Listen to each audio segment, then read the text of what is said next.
We're giving everybody the opportunity to speak their voice.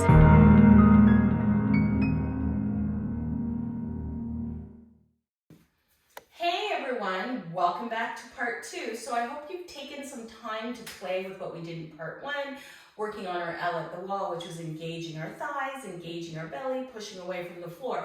So I hope that you have spent some time before jumping here. I know we're always in a hurry to get to the next step, but something my yoga teacher has said to me that has been really influential in the way I look at my practice is, why are we rushing through our practice? I rush through everything else in my life. Honest to God, I do. I rush through everything else in my life. Why do I need to be rushing through my yoga practice? And so that's something I want you to contemplate and think about as we move through this practice. We do not have to rush. We get to take our time. We get to move slowly. So now you've been working with your L at the wall, your legs up at the wall, all that kind of stuff. We're going to take it to that next spot. But before I come up here, I want to ask you a small favor, I think. If you're enjoying these videos, can you please give them a thumb up? Can you, a thumbs up, like, subscribe, comment. It really helps my videos out, and it helps me to know what kind of content to create. Okay, so let's move into our L at the wall. So maybe we'll start with a little bit of a review now that I'm thinking about it. I'm going to not use my blocks for this one. Feel free to use your blocks if you feel it will be appropriate for you. So taking your hands to the floor, we're gonna spread them out nice and wide like we're doing a chaturanga or a plank pose or a downward facing dog pose. We're at a short down dog, and we measured it out before, where you extend your legs out straight, bring your hands alongside your hips, and what I like to do is then flip over and find that spot. For me, I like a little bit more length, so I'm going to walk my hands a half a handprint forward. Then you'll come into a short down dog. Now I'm pressing through the knuckles of my fingers, the pads of my fingers. I'm pressing down through the outer corner of my thumb. Now let's take our right leg high up the wall, and then let's push into the wall and lift that left leg up and plant it on the wall and hold it for 4, 3, 2, and release. We'll do that second side, pushing into the hands, pushing into the lift up. 4, 3, 2, and release. So now I'm going to ask you to do that drill maybe 3 or 4 more times, just to get used to that weight in your hands, get used to feeling into pressing down, and then decide if you want to go back to using blocks or not. Not necessary. Personal preference, personal choice. Do you boo? So now the second thing is we're going to bring both legs up to the wall, pressing the floor away from us, and then we're going to just alternate right leg, left leg, right leg, left leg, so that we get a feeling for taking a lot of weight in our hands, but still having the wall there for support. So you're pushing down into all the pads of the fingers, the knuckles of the fingers. I bend the thumb and push out through the outer thumb. Let's take a deep breath in through the nose. Don't forget to breathe. Exhale out through the nose, and let's sit up in our tabletop position with our hand placement. I've done this so often, I know the markings on my mat where my hands need to go from the handprints from doing this. Then coming into a short down dog, you're more than welcome to stay here if you like.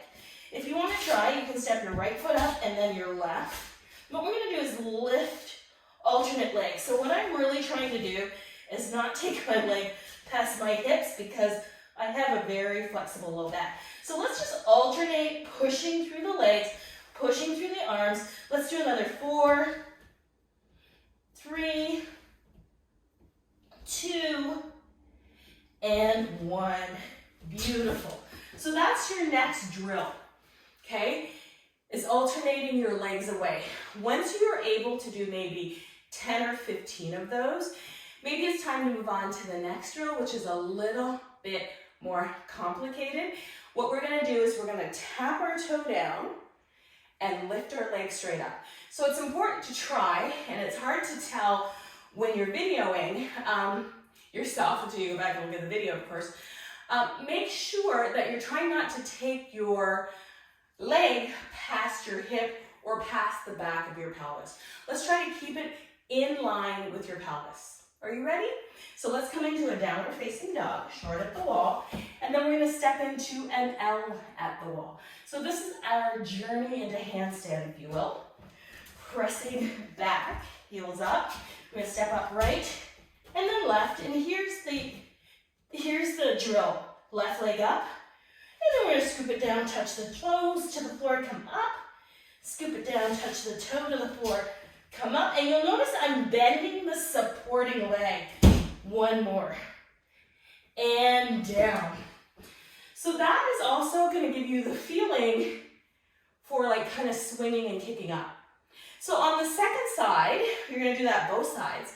On the second side, I'm gonna try hard not to bend the supporting leg and to see if I can slide the leg without bending that supporting leg or bending it very slightly.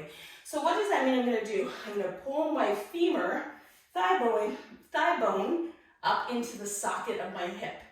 So what I'm working at is pulling that femur head right back into the pocket of the socket of my hip.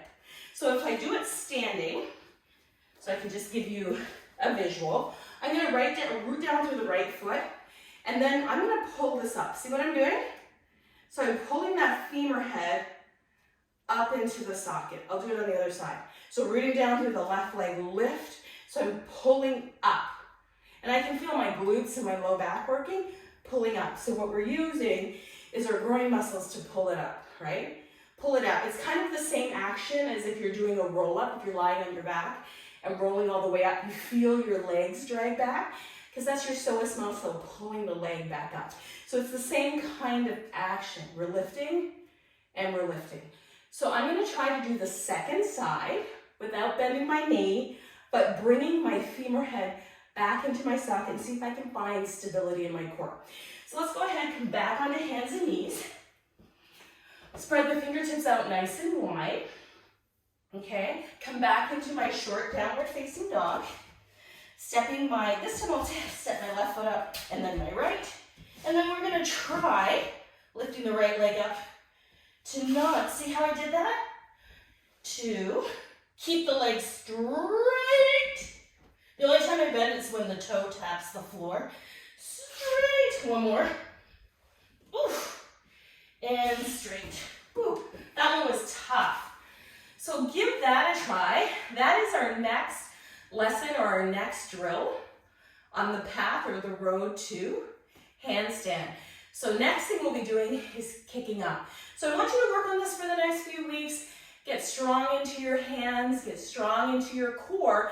Do your core work, warm up, open your hips, and then play with these drills at the wall.